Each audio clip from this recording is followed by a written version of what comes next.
Hello students. आज मैं जिस दिन ये लेक्चर रिकॉर्ड कर रहा हूँ तारीख है 2 नवंबर।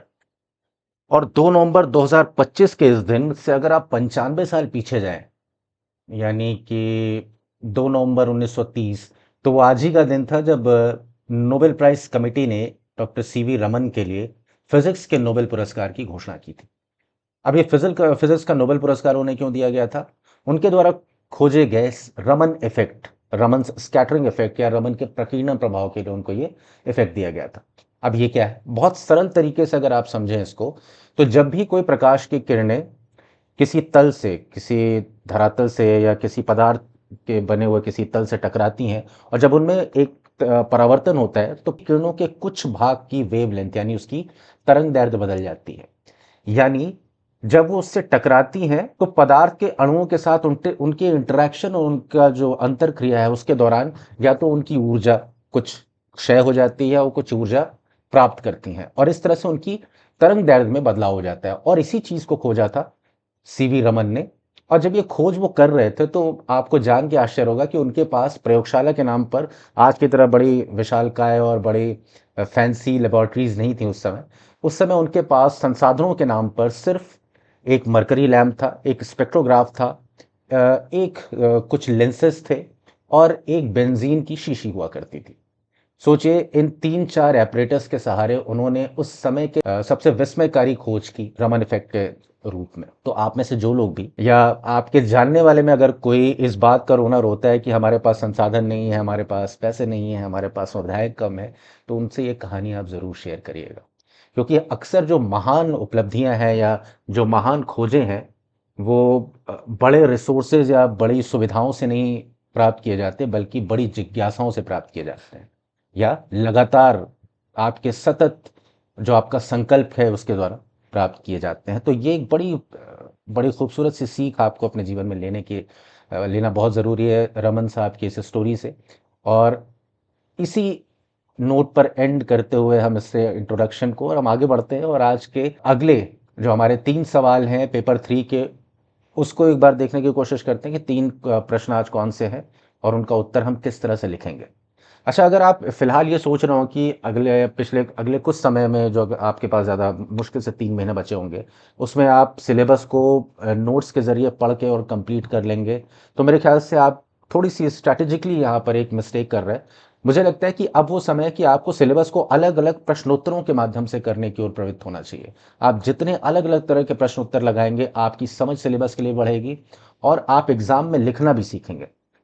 तो बेहतर होगा कि आप क्वेश्चन आंसर फॉर्मेट में ही सारे सिलेबस को कवर करते जाइए, और यही कोशिश है हमारी इस सीरीज के जरिए कि क्वेश्चन आंसर के जरिए हम किसी भी जीएस के किसी भी पेपर के किसी भी टॉपिक के हर पॉसिबल एस्पेक्ट, उसके एवेन्यू को कवर करें, और इसी तरह से आपकी छोटी से छोटी चीज़ें तैयार कराते चले जाएं, ताकि एग्जाम में आपको लिखते वक्त सोचना ना पड़े, आपकी कलम अनायास ही चलती चली जाए, पूरे फ्लो के साथ चलती चली जाए, और आप सारे के सारे प्रश्न अटेम्प्ट करने की स्थिति में रहें।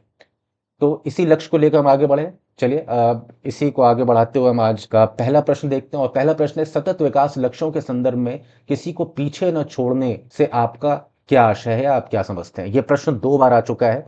यूपीपीसी 2020 में भी आया, और यूपीएससी 2020 में उसी साल यूपीएससी में पूछा था, और उसी साल यूपीपीसी के एग्जाम में भी पूछा था। तो ये बड़ा इंपॉर्टेंट सवाल है, और भले ही ये सवाल अब दोबारा ना आए, लेकिन आपको इससे एक अंदाजा हो जाएगा कि किस तरह के सवाल यूपीपीसीएस पूछ रहा है, किस तरह के थीमेटिक क्वेश्चंस वो पकड़ रहा है।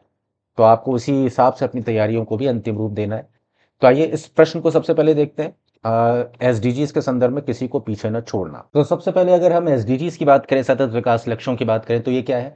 सतत विकास लक्ष्य दरअसल 2015 में, आपको पता ही होगा कि यूनाइटेड नेशंस द्वारा अपनाए गए 17 जो लक्ष्य हैं उनका एक सेट है, और ये 17 लक्ष्य आपस में एक दूसरे से परस्पर जुड़े हुए हैं, इंटरकनेक्टेड हैं। और इनका लक्ष्य सिर्फ एक है कि 2030 तक सभी लोगों के लिए, विश्व के सभी लोगों के लिए, टू एंड पॉवर्टी यानी गरीबी का उन्मूलन किया जाए। इसके अलावा हमारे इस ग्रह को जलवायु परिवर्तन के अमंगल प्रभावों से बचाया जाए, और उसके अलावा शांति और वैश्विक समृद्धि को सुनिश्चित किया जाए। तो एसडीजी का एक शॉर्ट इंट्रोडक्शन आपके दिमाग में है ही। वैसे इसमें शॉर्ट इंट्रोडक्शन लिखने की ज़रूरत है नहीं, फिर भी अगर आपको कुछ नहीं याद आ रहा है तो आप यही लिख दीजिएगा कि एसडीजी जो है 17 परस्पर संबंधित लक्ष्यों का एक समुच्चय है, जिसका अंतिम उद्देश्य है 2030 तक सभी लोगों के लिए पॉवर्टी को एंड करना, गरीबी का उन्मूलन करना वैश्विक स्तर पर, उसके अलावा इस पूरे ग्रह को जलवायु परिवर्तन के मंगल प्रभावों से बचाना, और इसके अलावा पीस एंड प्रोस्पेरिटी यानी शांति और समृद्धि को सुनिश्चित करना। ठीक है, ये हमने इंट्रोडक्शन दिमाग में हल्का सा रख लिया। अब इसके बाद उत्तर के पहले भाग में यानी परिचय में आपको लिखना है कि किसी को पीछे न छोड़ने का सिद्धांत 2030 सतत विकास एजेंडा का केंद्रीय नैतिक और कार्यकारी अधिकार आधार है। तो अब ये जो किसी को पीछे न छोड़ना, लिविंग नो वन बिहाइंड जो है, ये उस पूरे एजेंडे का सेंट्रल एथिकल और एक्शनेबल बेस है। इसको आपको याद रखना है कि पूरा जो एजेंडा है इसी के इर्द गिर्द घूमता है। इसका उद्देश्य ये सुनिश्चित करना है कि विकास के लाभ समान रूप से समाज के हर व्यक्ति, विशेषकर सबसे अधिक वंचित और कमजोर वर्ग तक पहुंचे। अब जैसे कि लिविंग नो वन बिहाइंड अपने आप में इस चीज को डिनोट करता है, इस बात का द्योतक है कि आप जो भी विकास कर रहे हैं, जो भी आप वृद्धि कर रहे हैं, उसका लाभ समाज के प्रत्येक व्यक्ति तक, अंतिम व्यक्ति तक यानी हाशिए पर पड़े व्यक्ति तक भी पहुंचे, यानी सबसे अधिक वंचित और कमजोर वर्ग तक उसका लाभ पहुंचे, यानी समाज के हर व्यक्ति तक पहुंचे। यही उसका उद्देश्य है, किसी को पीछे न छोड़ना का। अब आशय क्या है? अब इसके एक बहुत शॉर्ट इंट्रोडक्शन में दे दिया, अब इसके आशय में आते हैं। अर्थ क्या है, यानी वो कौन कौन से कार्य आएंगे, वो कौन कौन से कार्य किए जाएं जिससे ये सुनिश्चित हो सके कि कोई पीछे नहीं छूटा है, that no one has been left behind. ठीक है, तो सबसे पहले समाज के प्रत्येक वर्ग को अवसरों, संसाधनों और आवश्यक सार्वजनिक सेवाओं तक समान पहुंच उपलब्ध कराना। यानी इस अर्थ की सब हेडिंग में, यानी किसी को पीछे न छोड़ना का आशय जब आप लिख रहे हैं तो उसमें सबसे पहला पॉइंट आप लिखेंगे कि समान पहुंच। ये कीवर्ड आप याद रखिएगा, समान पहुंच। समान पहुंच किसको? सभी वर्गों को, समाज के प्रत्येक वर्गों को जब अवसरों, संसाधनों और आवश्यक सार्वजनिक सेवाओं तक समान पहुंच उपलब्ध कराई जाती है, तो इससे जो भी लोग पहले पीछे छूटे थे वो सारे लोग मुख्यधारा में शामिल हो जाते हैं। तो पहला अर्थ आपको ये बताना है कि प्रत्येक वर्ग को अवसरों, संसाधनों और आवश्यक सार्वजनिक सेवाओं तक समान पहुंच उपलब्ध कराना। दूसरा पॉइंट आप इसमें आप याद रखेंगे, ये है विकास अंतर। पहले में आप समान पहुंच का कीवर्ड याद रखेंगे, दूसरे पॉइंट में आप विकास अंतर को समाप्त करना, ये कीवर्ड आप याद रखेंगे। सिर्फ विकास अंतर आप याद रखेंगे, आपको याद आ जाएगा कि इस पॉइंट में, इस सब पॉइंट में आपको क्या लिखना है। विकास अंतर यानी डेवलपमेंटल गैप, अलग अलग वर्गों के विकास में जो अंतर है उसको समाप्त करना। देखिए, आज के समय में एब्सोल्यूट पॉवर्टी जैसी कोई चीज रही नहीं, लेकिन फिर भी जो समाज में जो विषमता व्याप्त है, जब तक आप उसको समाप्त नहीं करेंगे तब तक आप इस बात को सुनिश्चित नहीं कर सकते कि समाज की मुख्य धारा या विकास की मुख्य धारा में सभी लोग शामिल हो रहे हैं। तो इसके लिए आपको विकास का अंतर समाप्त करना होगा। वो कैसे होगा? कमजोर, हाशिए पर बसे और वंचित समूहों जैसे महिलाएं, बच्चे, अनुसूचित जाति, जनजाति, अल्पसंख्यक, इस तरह के जितने भी कमजोर, वंचित और हाशिए पर जो समूह है, आप इन सबका इसमें नाम गिना देंगे और इस तरह से आपका ये पॉइंट हो जाएगा कि कमजोर, हाशिए पर बसे और वंचित समूह जैसे महिलाएं, बच्चे, अनुसूचित जाति, जनजाति, अल्पसंख्यक, दिव्यांगजन, वृद्ध और थर्ड जेंडर जो कम्युनिटी है, तृतीय लिंग समुदाय, प्रवासी मजदूर, इन सभी के लिए विकास अंतर को समाप्त करना। ये जरूरी नहीं कि आपको सारे याद आए, 3-4 भी याद आ जाएंगे तो आपका काम हो जाएगा, आप अपना पॉइंट वहां पर प्रस्तुत कर देंगे।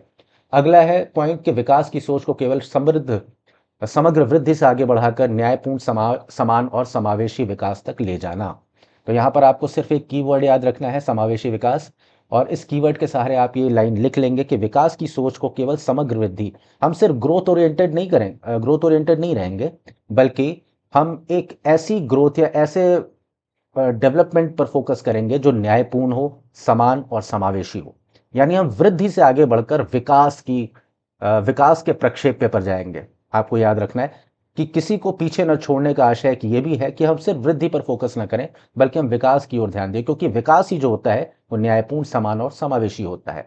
विकास में आपकी गुणवत्ता जब सुनिश्चित हो जाती है वृद्धि में, तो वो विकास हो जाता है। तो इस तरह से तीसरा पॉइंट आपको याद रखना है, न्यायपूर्ण, समान और समावेशी विकास। इसके बाद हम आएंगे मुख्य आयामों पर। तो इसके पहले हम लोगों ने देखा कि किसी को पीछे न छोड़ने का आशय क्या है, मतलब उसमें कौन कौन से लोगों को शामिल किया जाएगा। लेकिन अब इस हेडिंग में हम ये देखेंगे कि कैसे ये किया जाएगा, क्या क्या नीतियां लागू करनी होंगी। जैसे समावेशिता और समता, ये सबसे महत्वपूर्ण आयाम है। जब भी आप किसी समुदाय के अंतिम हाशिए पर खड़े व्यक्ति को समुदाय की मुख्य धारा में शामिल करना चाहते हैं, तो सबसे पहले आपको समावेशिता और समता का वातावरण उपलब्ध कराना होगा उस पूरी व्यवस्था में। अगर कोई व्यवस्था समावेशी नहीं बनेगी, वो समता मूलक नहीं बनेगी, तो उसमें जो अंतिम व्यक्ति है वो उसकी मुख्य धारा में शामिल नहीं हो पाएगा। तो हमने ऊपर बता दिया कि कौन कौन से लोग हैं अंतिम जो व्यक्ति, उनमें कौन कौन से लोग शामिल हैं, किसी को पीछे न छोड़ने का आशय क्या है, किसको पीछे नहीं छोड़ना वो हमने बता दिया। अब इसमें बताएंगे कि हम करेंगे क्या ऐसे लोगों को पीछे न छोड़ने के लिए। तो हम पहले क्या करेंगे, सुनिश्चित करेंगे समावेशिता और समता। इसमें आपको याद रखना है, विकास नीति में सबसे पहले सबसे वंचित यानी सर्वाधिक वंचित को प्राथमिकता देना।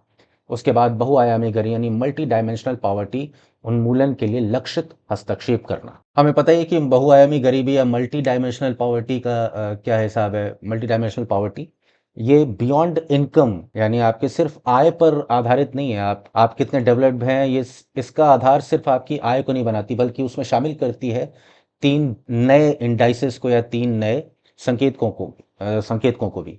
कौन कौन से हैं वो? एजुकेशन, हेल्थ और स्टैंडर्ड ऑफ लिविंग, ये हमें पता है। और ये भी आपको पता होगा, आपने प्रीलिम्स के तैयारी के समय ये चीज़ पढ़ी होगी कि इसको 2010 में शामिल किया गया था एसडीआई के स्कोर में। इसको भी शामिल किया गया 2000 एसडीआई की रिपोर्ट्स में, इसको 2010 से शामिल करना शुरू किया गया था। और ये डेवलप होती है ओपीएचआई और यूएनडीपी के जरिए। तो ये आपको प्रीलिम्स के फैक्ट आपको पता होंगे।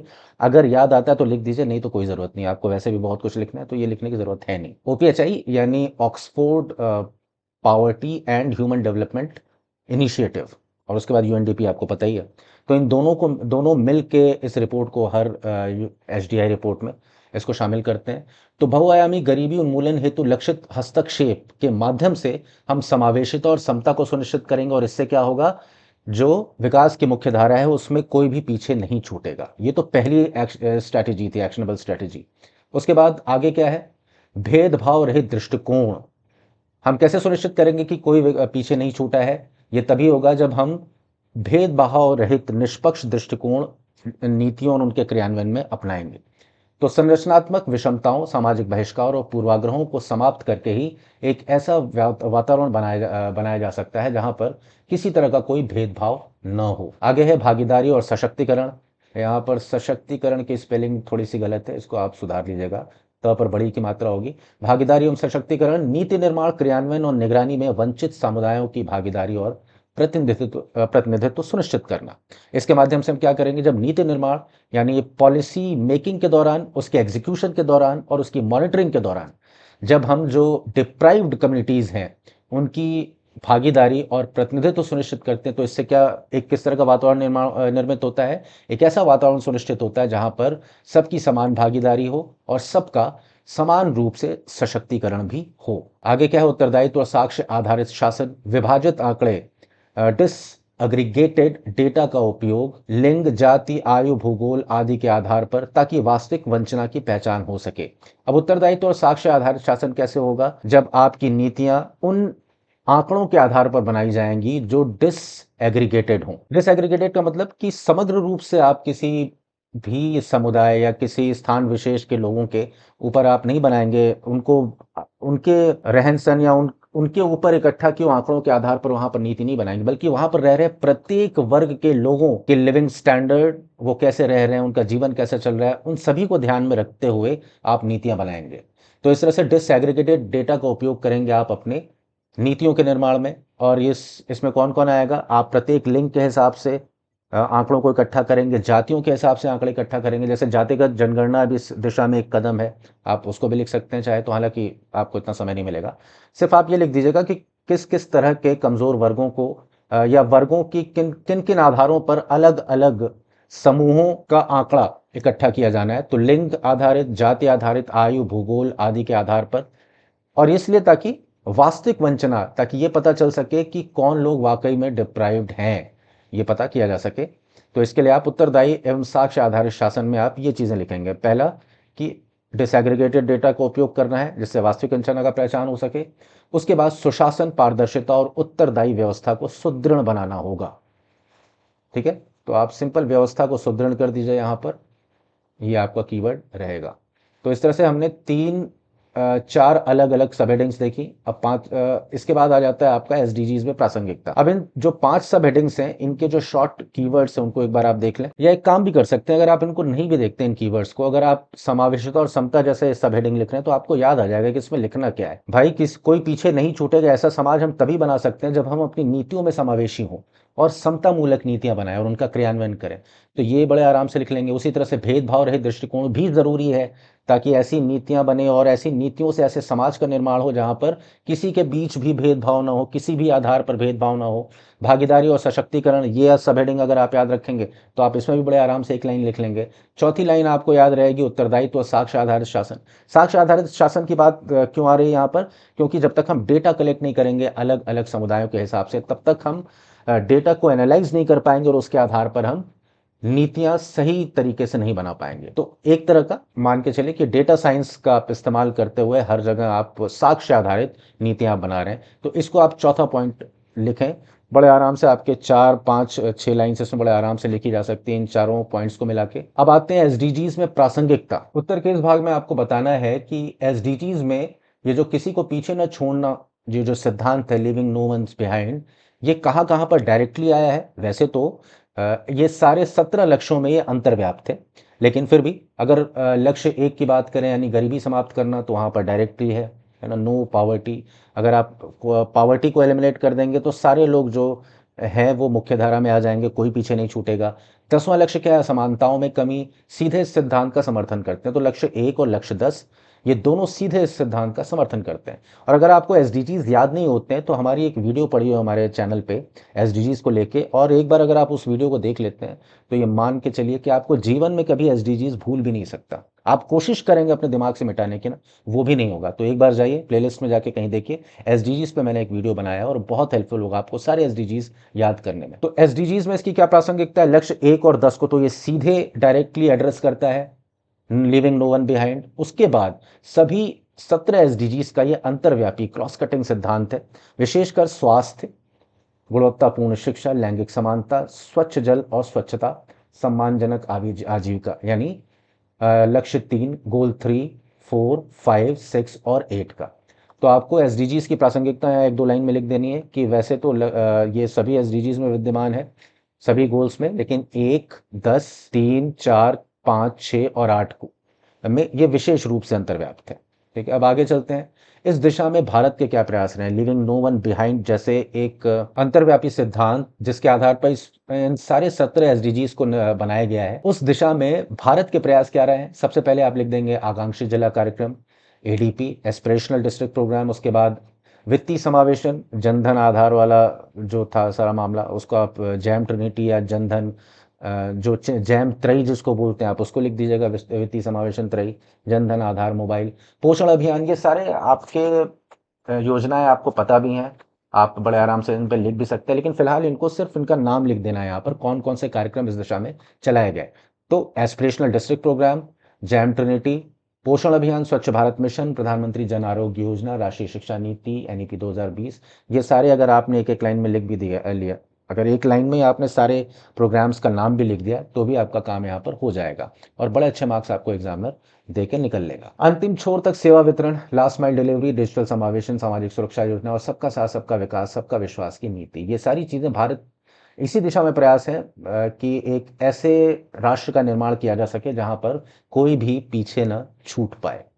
निष्कर्ष, बाकी सारी चीज़ों आपने लिखी हैं उसको बहुत कॉम्पैक्ट तरीके से, बहुत ब्रीफ तरीके से निष्कर्ष में लिख देना है। आपका यह उत्तर बहुत ही शानदार हो जाएगा। किसी को पीछे न छोड़ना का सिद्धांत विकास को सबके लिए विकास से आगे बढ़ाकर सर्वाधिक वंचित को पहले विकास की दिशा में ले जाता है। सतत विकास लक्ष्यों की वास्तविक प्राप्ति हेतु समावेशी विकास, सामाजिक न्याय, लक्ष्य सुधार और सशक्त क्रियान्वयन अनिवार्य है ताकि विकास यात्रा में कोई व्यक्ति पीछे न रह जाए। तो इस तरह से निष्कर्ष खत्म हो गया। आप एक बार इन सारे उत्तर के सारे भागों को देखिए और सबको एक बार दिमाग में अपने रिकॉल करने की कोशिश करिए। ठीक है, उसके बाद आप देखिए अपना हमने इसका जो एक क्विक रिवीजन नोट्स बनाया है, किसी को पीछे न छोड़ना, 2030 सतत विकास एजेंडा का नैतिक और कार्यकारी आधार है। अर्थ में क्या क्या पॉइंट्स रहेंगे ये आप देखिए। मुख्य आयाम में समावेशता, समता, भेदभाव रहित दृष्टिकोण, भागीदारी और सशक्तिकरण, विभाजित आंकड़े, सुशासन, पारदर्शिता, उत्तरदायी व्यवस्था। एसडीजीज में प्रासंगिकता, लक्ष्य 1, 10, 3, 5, 6, 8 ये सब जुड़े हुए हैं।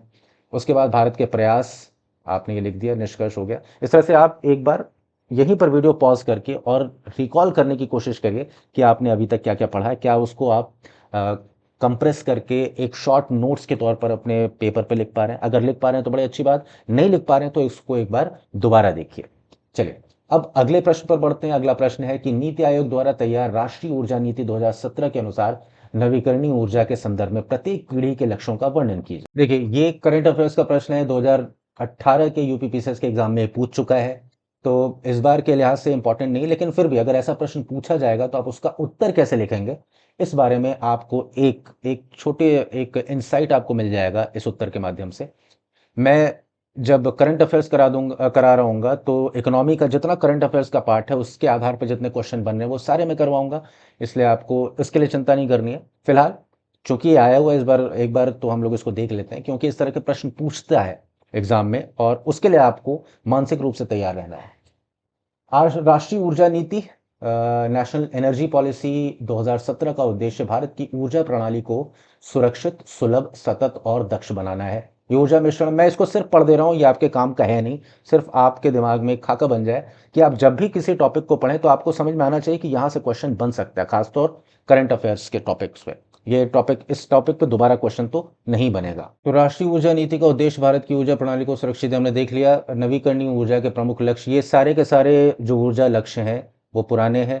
अब इस साल अगर पूछेगा तो समकालीन भारत की राष्ट्रीय ऊर्जा रणनीति के बारे में आपसे सवाल पूछ सकता है, क्योंकि फिलहाल जिस तरह का ग्लोबल सिनेरियो चल रहा है, जिस तरह का ग्लोबल क्लैशेस चल रहे हैं, अंतर्राष्ट्रीय स्तर पर जो संघर्ष चल रहे हैं, वो भारत की ऊर्जा रणनीति को बहुत हद तक प्रभावित करते हैं। अभी हाल में चाबहार पोर्ट का आपने देखा, वहाँ पर भारत को किस तरह से भारत के चाबहार पोर्ट पर किस तरह से प्रॉब्लम्स आ रही हैं। इसके अलावा हमने जो हाल ही में ताजिकिस्तान का एयरबेस, वहाँ पर भी जिस तरह से खतरे मंडरा रहे हैं, हालांकि वो सैन्य परिदृश्य से रिलेटेड हो गया, लेकिन ऊर्जा के बारे में हम अलग से एक टॉपिक कवर करेंगे क्वेश्चन के माध्यम से।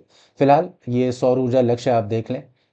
नवीकरणीय ऊर्जा के प्रमुख लक्ष्य क्या है? सौर ऊर्जा में 2022 तक 100 गीगावाट क्षमता, ग्रिड कनेक्टेड और रूफटॉप सहित किफायती सौर उपकरण, घरेलू निर्माण क्षमता में वृद्धि, बड़े सौर पार्क, सौर कृषि पंप, सौर छत योजना को प्रोत्साहन। एक चीज यहाँ पर आपको नोटिस करना होगा, जैसे कई बार होता है कि हमें क्वेश्चंस में एग्जैक्टली वो डेटा याद नहीं आता है, लेकिन आपको पता है कि मोटा मोटा उस क्वेश्चन में, मोटा मोटी उस प्रश्न के उत्तर के रूप में हमें क्या क्या पॉइंट्स डालने हैं। तो जब भी सौर ऊर्जा से रिलेटेड भारत के किसी नीति या रणनीति पर प्रश्न बनेगा, उसमें 2 पॉइंट 3 पॉइंट तो बड़े आराम से डाल देंगे कि पहला, ये आज भी और आज से 20 साल बाद भी प्रासंगिक रहेगा, कि पहला तो किफायती सौर उपकरण होने चाहिए, घरेलू निर्माण क्षमता में वृद्धि होनी चाहिए, घरेलू उत्पादन क्षमता में वृद्धि होनी चाहिए, बड़े सौर पार्क बनाए जाएं, सौर कृषि पंप, सौर छत योजना को प्रोत्साहन। इस तरह की चीज़ें जो है वो बड़ा थीमेटिक से आंसर है। ये आप कहीं भी डाल देंगे, गलत कभी नहीं होगा। अगर आपको कुछ भी नहीं याद आ रहा है सौर ऊर्जा से रिलेटेड, तो आप इन छोटे छोटे पॉइंट्स को डाल दें। बाकी अगर उसमें आप फैक्ट्स डाल देते हैं कि 2030 तक कितनी सौर ऊर्जा क्षमता स्थापित करने का लक्ष्य है भारत का, वो उस तरह के फैक्ट्स अगर आप याद रख सकें तो बहुत अच्छा है। अब देखिए, इसमें 2022 तक 100 गीगावाट क्षमता का लक्ष्य है, जो ऑलरेडी हम पा चुके थे 2022। अब 3 साल पहले पुरानी बात हो गई। अब नए लक्ष्यों की हम बात करेंगे, वो जब डिटेल में हम पढ़ेंगे हमारा करंट अफेयर्स का पार्ट, तब वहाँ ये सब डिस्कस कर लेंगे। इसी तरह से पवन ऊर्जा, ये भी अब पुराना डेटा हो गया, इसको रिवाइज करने की ज़रूरत है। लेकिन जो पॉइंट हमेशा रिलेवेंट रहेगा ये वो है कि उच्च क्षमता वाले ऑनशोर ऑफशोर पवन संयंत्र स्थापित किए जाएं, अधिकाधिक ग्रीन कॉरिडोर के माध्यम से पवन ऊर्जा का ग्रिड एकीकरण किया जाए। तो एक पॉइंट आप और ऐड कर सकते हैं जो इस तरह की नवीकरणीय ऊर्जा वाला पॉइंट है, कि इनको ग्रिड में अधिक से अधिक एकीकृत करने के लिए ज़्यादा से ज़्यादा कदम उठाए जाने चाहिए। तो ये हमेशा रेलिवेंट रहेगा ये पॉइंट, आप इसको भी लिख सकते हैं। जल विद्युत क्या हो गया? इसमें भी 2030 तक, देखिए ये डेटा जो है ये आपका रेलिवेंट है क्योंकि 2030 तक का है। तो आप ये यहाँ से याद कर सकते हैं 2030 तक 70 गीगावाट जल विद्युत क्षमता सुनिश्चित करने का लक्ष्य रखा गया है, लेकिन ये 2017 का ऊर्जा नीति है, उसमें है। तो ये रेलेवेंट है उसका ये पॉइंट, आप इसको याद रखें। रणनीतिक स्वच्छ ऊर्जा स्रोत के रूप में जल विद्युत का पुनर्वर्गीकरण, ये बड़ा कॉमन सा पॉइंट है, ये आप कहीं भी ऐड कर दें वो बिल्कुल सही रहेगा। जैव ऊर्जा में आ जाइए, biogas, bio CNG, biomass power को प्रोत्साहन, स्वच्छ खाना पकाने की ऊर्जा हेतु उन्नत जैव ईंधन, परमाणु ऊर्जा स्वच्छ ऊर्जा के स्रोत के रूप में 2032 तक 14.5 गीगावाट क्षमता। तो ये 2032 तक 14.5 गीगावाट क्षमता स्थापित करने की बात हो रही है, लेकिन अगर करंट डेटा हम उठाएं तो ये लगभग 8 से 9,000 के बीच, 8 से 9,000 मेगावाट के करीब लाई करता है। इससे ज़्यादा अभी तक हम न्यूक्लियर पावर जनरेशन नहीं कर पाए हैं, तो उसको भी हम रिवाइज कर लेंगे उस समय। थोरियम आधारित अनुसंधान तथा स्वदेशी रिएक्टर तकनीक को बढ़ावा देना, ये परमाणु ऊर्जा, ये आप कभी भी लिखेंगे परमाणु ऊर्जा के बारे में तो ये फैक्ट जो है आज से 5-10 साल बाद भी लिखेंगे तो भी उतना ही रिलेवेंट रहेगा। हालाँकि ईश्वर से प्रार्थना है कि आपको इतना लंबा इंतज़ार ना करना पड़े। मैक्सिमम 1 या 2 साल आपको लिखना पड़े और इसी साल आप अंतिम बार लिख के अंतिम रूप से चयनित हो जाएँ। तो ये मेरी प्रार्थना है, लेकिन इस तरह के जो कॉन्सेप्ट्स हैं, इस तरह का जो पॉइंट है, ये हमेशा वैलिड रहेगा। तो आप याद रख सकते हैं, आपको कुछ भी याद ना आए, फैक्ट याद ना आए, तो कम से कम इस तरह की चीज़ें लिख दीजिए, कुछ नंबर तो मिल ही जाएगा। Something is better than nothing. तो इस तरह की चीज़ हम कर सकते हैं। समर्थनकारी उपाय में ऊर्जा दक्षता, स्मार्ट ग्रिड, भंडारण तकनीक, नवीकरणीय खरीद दायित्व, हरित ऊर्जा प्रमाण पत्र, इलेक्ट्रिक गतिशीलता और स्वच्छ ऊर्जा नवाचार।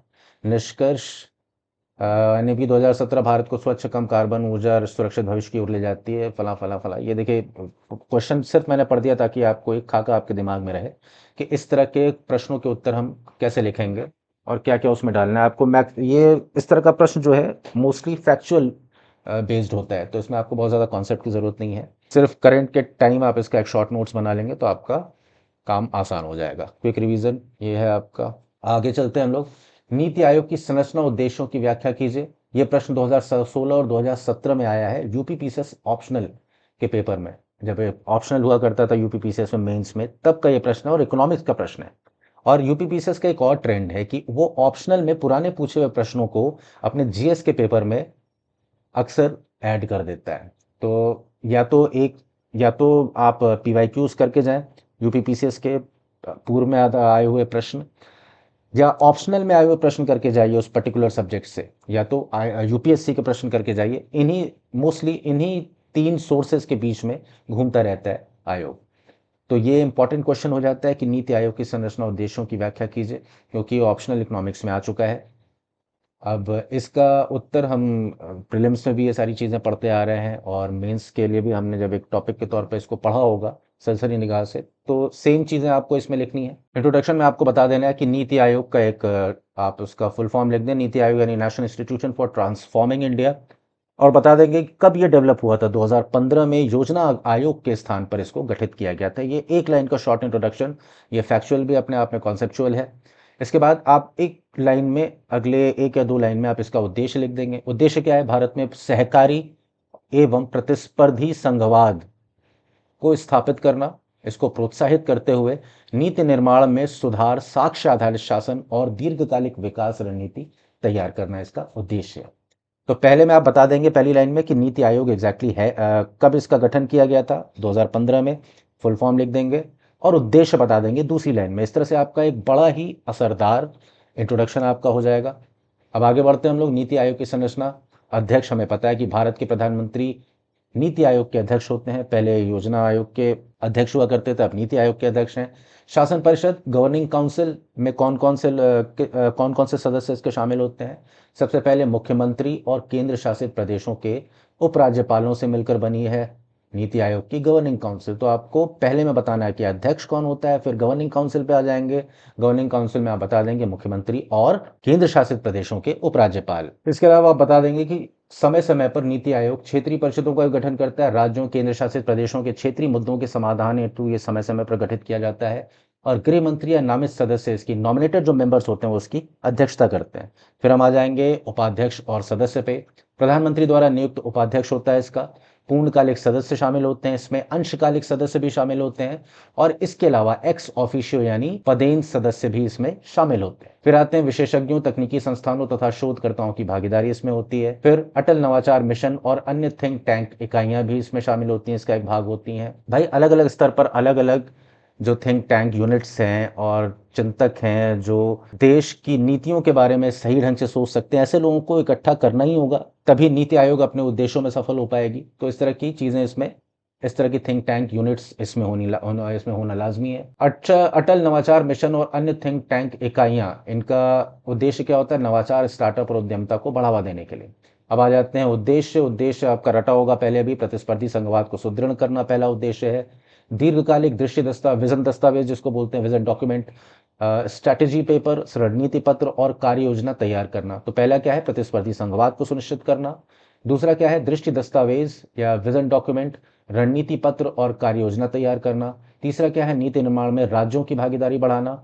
उसके बाद क्या है? साक्ष्य आधारित नीति और नवाचार उन्मुख विकास मॉडल को प्रोत्साहित करना। ठीक है, तो ये एक तरह का बॉटम अप दृष्टिकोण अपनाता है हमारे जो विकास मॉडल हैं इसके नीति आयोग के। इसका उद्देश्य भी है कि आधार से लेकर शीर्ष तक जो विकास का प्रतिमान है उसको अपनाया जाए। इसके अलावा निगरानी और मूल्यांकन तंत्र द्वारा कार्यक्रमों के परिणाम सुधारना, ये भी इसका उद्देश्य है।